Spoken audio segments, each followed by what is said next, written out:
But if you're looking at franchises, start with the FDD. The item 19 numbers are important. I'd say do a lot of research, a lot of calling, because they have to list all the franchisees that are in existence in the system. So you can reach out to them and find out if you see in an FDD that says we've required some of our franchisees to sign non-disclosure agreements. You think maybe don't invest in that one because there's stuff that they don't want you to know.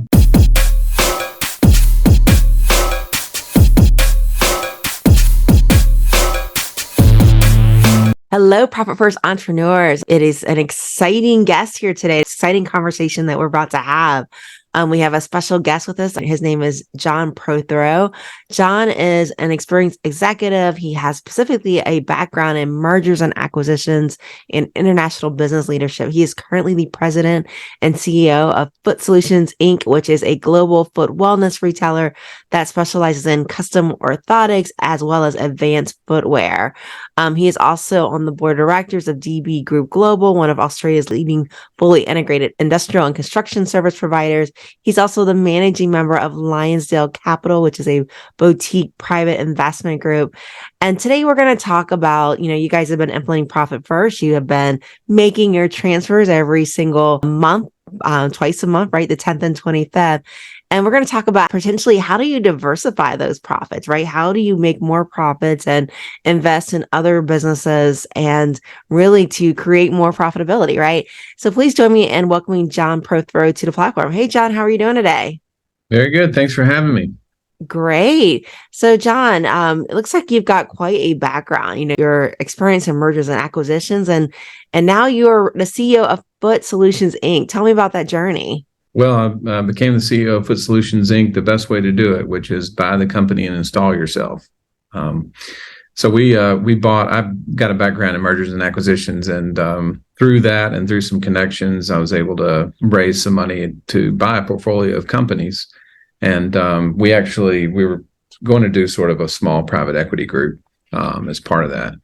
But when I met the owner of Foot Solutions early on in that process, called everybody and said, let's buy this one. This one's great. And I'm going to run it, and let's put our capital and energy and professionalism behind it. So it's been a nice ride. Foot Solutions is a franchise business. It was entirely franchised when we bought it as the franchisor. But we've started acquiring companies, acquiring some locations that the owners were retiring, and also bought a couple of add-on acquisitions externally. So it's been a good ride. Only been 3 years, one of them being COVID, but we're having a good time. I think all the aches and pains came out with COVID, right? Things people didn't know they had. So probably business was great, right? During that time. Well, actually, people got on their feet during COVID. So they started walking and getting outside more. We had mandatory shutdowns. Some of our locations bill Medicare and were considered essential locations. So we weren't shut 100% of the time, but it was a challenging period. But as you know, everybody started working from home and doing a lot of, of course, not working a lot. So they were outside a lot. And so we started selling a lot more sneakers, a lot less dress shoes, because we sell a lot of healthy footwear. And that trend has sort of continued. People are more active and on their feet and outside. I love it. As soon as we get rid of this heat wave, I think outside will be really nice. No kidding. It's hot air. I know. We have a store in Houston in Woodway area. So tell me about the world of mergers and acquisitions. And the reason why is, a lot of our listeners, they run very successful businesses. They run uber profitable businesses. They've been implementing Profit First. And, I think the easy go-to is, the stock market, S&P 500, those type of things. A lot of people, have later on invested in franchises.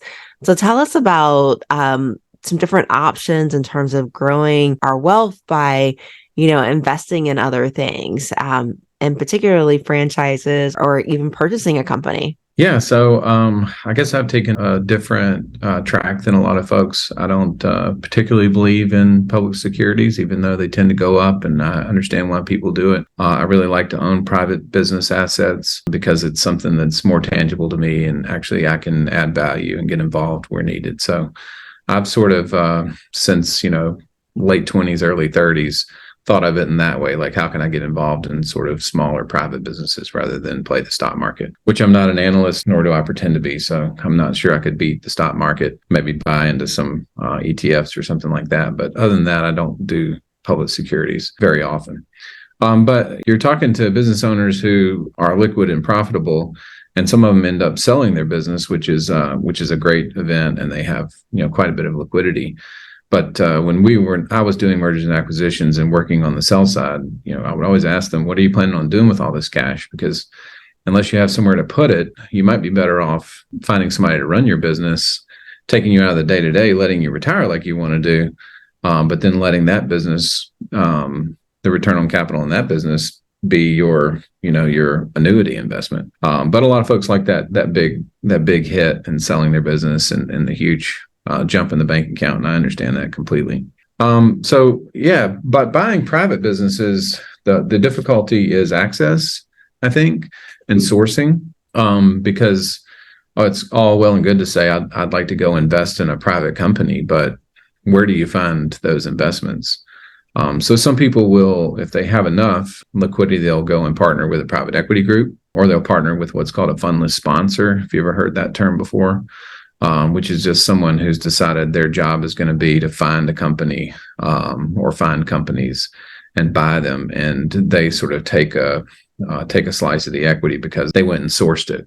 And then sometimes they'll go and source it and run it, similar to what I'm doing now, but take a slice of the equity from the investors. Some folks start family offices and have their own small group that goes out and searches for or interacts with the M&A brokers and investment bankers to go out and find. Or you just start putting the word out there that you're willing to fund small businesses, which you might get more than you ask for if you do that. But one of the companies I invested in, you can just be opportunistic. I had a friend who was the number 2 guy in a very successful company, and he was always telling me, like, man, if I had my own business, I would do it this way. And so I said, well, look, let's go find one, and I'll help you buy it, and I'll be a partner with you in the business. And so we looked around a little while, and sure enough, there was a company for sale, or the owner. We just reached out to the owner, and he said he would be willing to consider it. And so we bought it, and he owns it now and runs it, and we're partners in the business. So there's a lot of different ways to do it. Even on the debt side, a lot of private businesses that are good businesses, a lot of private businesses that are good businesses still have problems with accessing liquidity, and in some cases will give you slices of equity for a nice line of credit or something like that. So if you're willing to do debt, you can sometimes pick up some equity in a business just because you have liquidity and you're willing to take a chance that maybe the banks won't take. So there's different ways to do it. That's the point, I guess. Love it. So I'm curious, John, how did you find Foot Solutions Inc? Is that the one that you guys approached the owner, or did you go through a broker with that?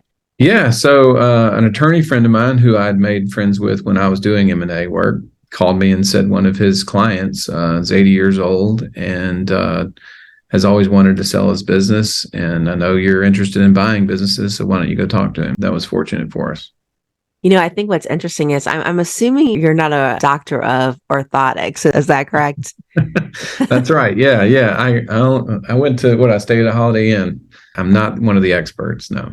A lot of business owners, when they look to acquire a business, they look for something that they've got experience in. Like our firm, for example, we sold our accounting and tax traditional practice to another CPA, right? Because, that transition. And it's interesting when I find people that actually kind of go outside of the box and they go into a different area completely.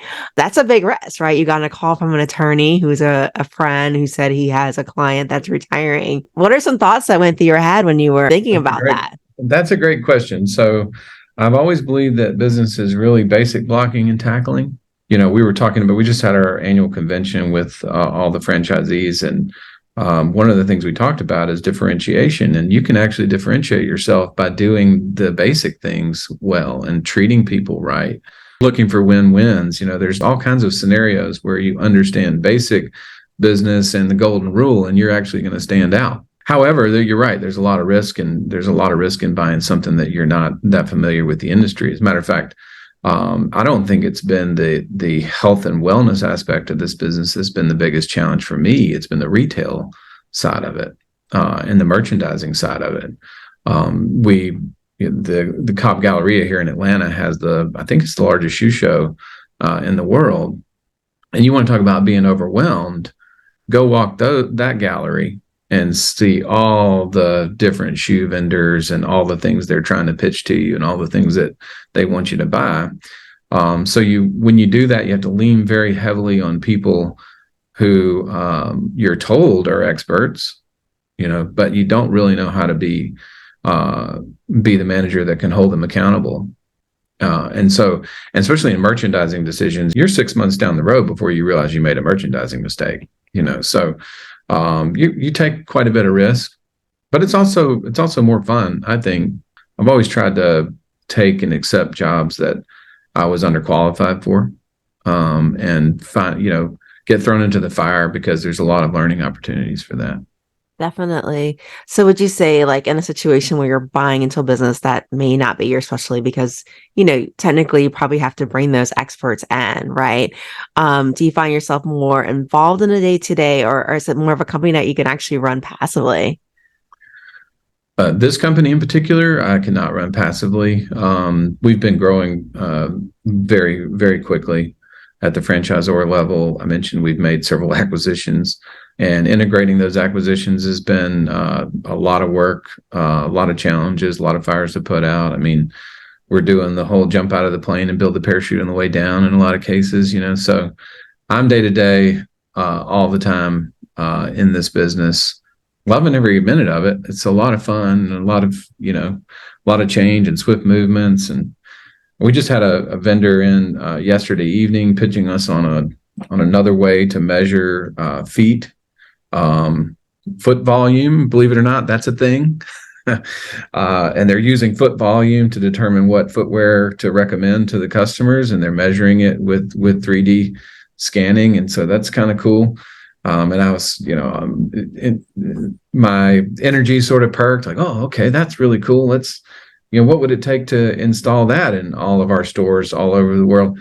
And then I thought, man, I need to probably pump the brakes a minute, because I've been doing a lot of big changes already. So anyway, that's just a fun atmosphere. But yeah, I'm working day to day. Well, you asked me one simple question and I went on for 10 minutes. No, we appreciate the realistic insight, right? Because I think a lot of business owners, they tell me, oh, I want to step into a CEO role, I want a passive role. And it's interesting because I said, okay, I hope it turns out that way for you, because I want to be the passive CEO. I've never, that's a challenge. So let's talk about, how do you recognize a good franchise to step into? How do you know that that's your thing, that you have a more than likely chance of being successful with that and loving what you do? Yeah. So if you're looking at investing in franchising, the first place to start is reading the FDD. I like people who are brought to us by franchise brokers, franchise consultants, the franchise sales organizations, not all so much, because they're more into selling than they are, placing people with the right group. So I'd find a nice franchise consultant, because they can add real value. But if you're looking at franchises, start with the FDD. The item 19 numbers are important. I'd say do a lot of research, a lot of calling, because they have to list all the franchisees that are in existence in the system, so you can reach out to them and find out if you see in an FDD that says we've required some of our franchisees to sign non-disclosure agreements. You think maybe don't invest in that one because there's stuff that they don't want you to know. But franchising in general is a little tricky because there's a lot of sort of hot brands that come out. And you think about, I won't say any in particular because I don't have any bones to pick, but there are some that come out and it's like, oh, this is awesome. This is hot. And I'm going to get in and I'm going to get 30 of these and it's going to be amazing. I'm going to sell cookies or something like that because everybody's into this. I would probably, just my own personality, I'd probably stay away from trend investing, because especially in food, because you can get in and make some good money real quick, but then you can also, the next guy can open the new Nashville chicken joint or whatever it is, and then all of a sudden you're not the cool guy anymore, and your store starts suffering. So I would be much more boring when it comes to franchise investing. And then the second thing I'd say is I would look for things that are real low barrier to entry, or sorry, high barrier to entry. If you've got a low barrier to entry on a business like dog washing or dog grooming or something like that, you can bet that if you buy 10 territories in Atlanta for a dog grooming station and it's working out well, somebody else is going to have another dog grooming franchise in Atlanta, and they're going to sell 10 territories to that person, and they're going to open up right beside you. Nothing is dog grooming. I haven't studied it, but just for example, that's a low barrier to entry type business model. Definitely. Now I just to clarify for our audience, FTB, do you mind explaining what FTB The is? FDD is a franchise disclosure document. So anytime you're looking at investing in a franchise, you'll typically have a conversation with somebody in the franchise to make sure, the boxes are checked. And then they will send you the FDD, which is a highly regulated document, and it includes more than you want to know. And it'll have the franchise's audited financial statements in it. It's got a lot of information in it. Now, I'm curious, like when you're looking to buy a franchise, and I'm going to use your example, John, because you're coming from left field and suddenly buying this Foot Solutions, this business here. How did you know that was the right choice for you? I'm assuming you've never worked in footwear, right? When this opportunity came by, how did you know that was your next Not only thing? have I never worked in footwear, but all my footwear is pretty ugly, according to my wife. So, I don't know. I look for niche businesses. It's a niche business. It's need-based. The per unit economics, like the per location economics, are really good. Actually, what got me excited about it was the disparity between the good and the bad stores. So that was the first thing I asked the owner to do, was to send me all the locations and just the top line revenue for each one of the locations over a period of a few years. And what was exciting to me was there were some that were incredibly successful. And then there were some that were poor, really poor. And I secret shopped some of the poor ones to see if there was a reason why they were poor.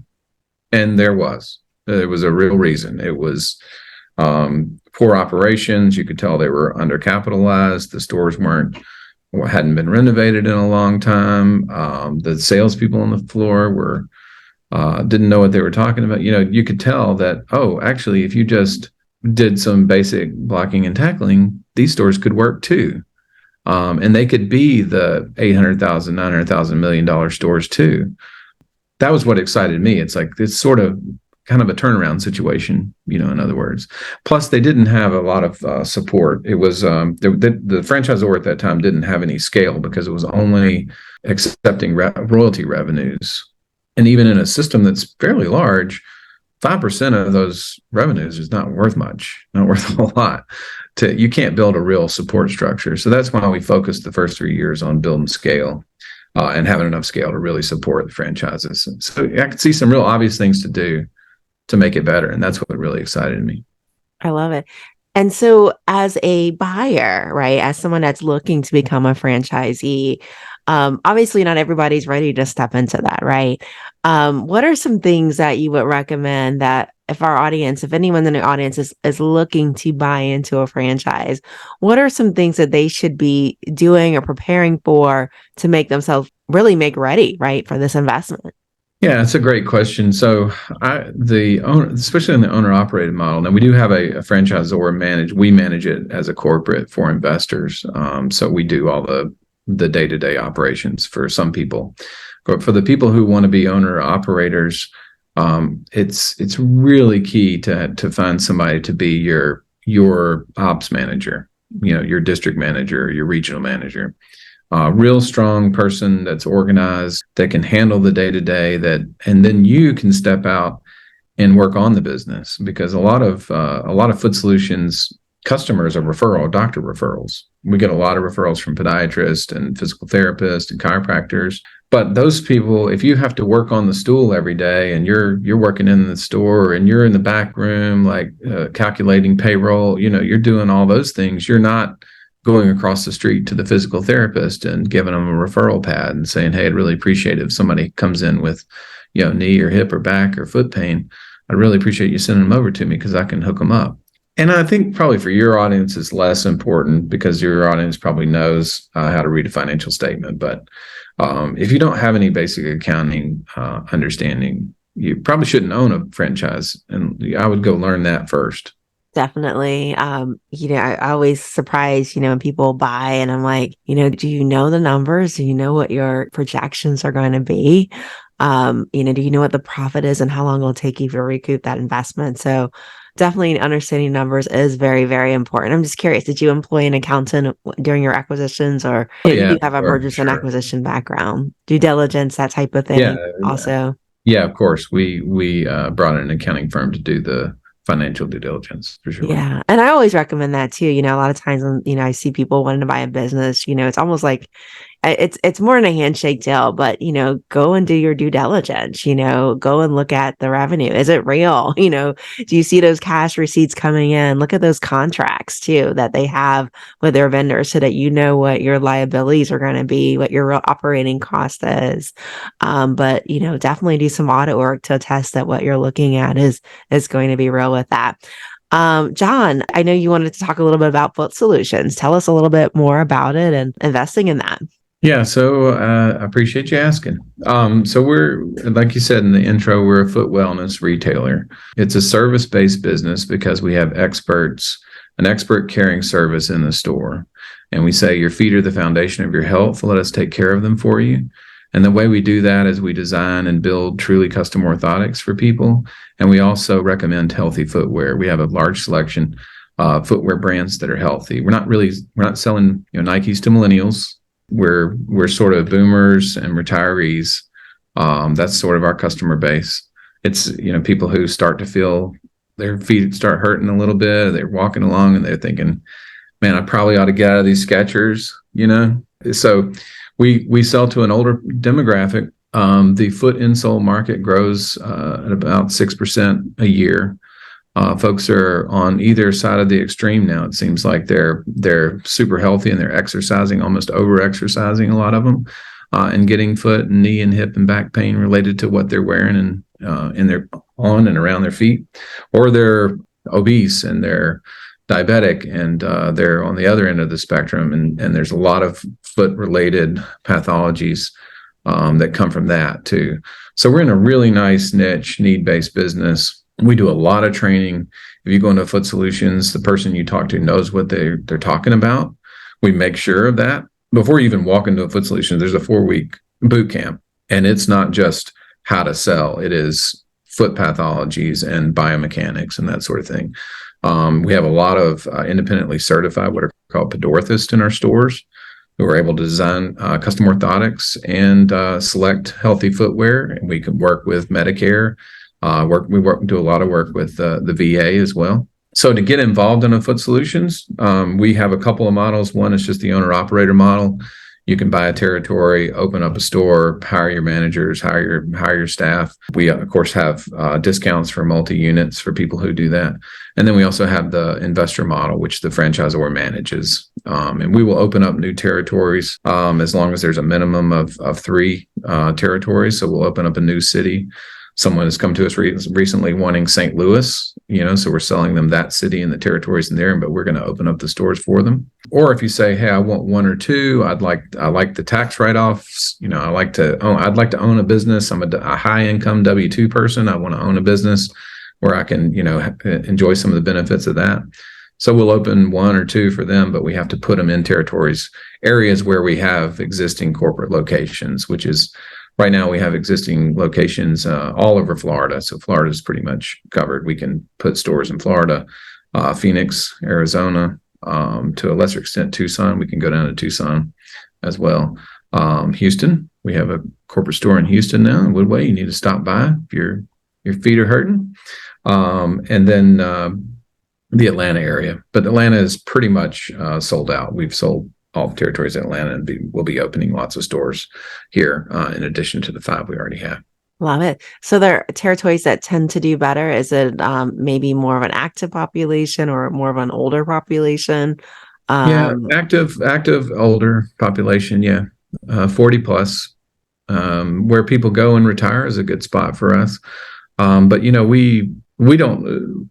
Every territory has plenty of old people. There's a large enough customer base, and I don't want to say old. Maybe the folks that are feeling a little broken down, like I am. That's the kind of target customer we're looking for, and there's people like that in just about every territory. We don't go in a lot of like downtown areas because the population tends to be a bit younger. Got it. I wish they made like heels that are like comfortable. Well, we got plenty of wedges. We don't sell any, the thin heels, but we do have some wedges that are quite comfortable and good for your feet and have nice footbeds. We can Oh, even take some of our sandals. We have a way to build custom orthotics with cork that or the color that you need that goes into your sandals, and you can't tell it's a custom orthotic. oh, how neat. So ladies out there, when that padding on your foot wears away from those 20s, Yeah, definitely check right. out Foot Solutions Inc. To get some custom wedges that have you still looking good at the office. Yeah. So John, how do our viewers, listeners find you to learn more about Foot Solutions, to talk more about mergers, acquisitions, or even diversifying their wealth, right? Yeah. So footsolutions.com is the place to start. And you can find your local store, you can make an appointment, or you can walk in. If you're interested in franchising, we don't advertise franchising really heavily. So it's all the way at the bottom, like a little small link. You can click on that and reach out to us. But that's the best way. That's the best way to reach me. You can even send a note through, contact us and find me that way if you'd like to. I love it. Well, John, thanks for joining us today and sharing your knowledge. Sure, I enjoyed it.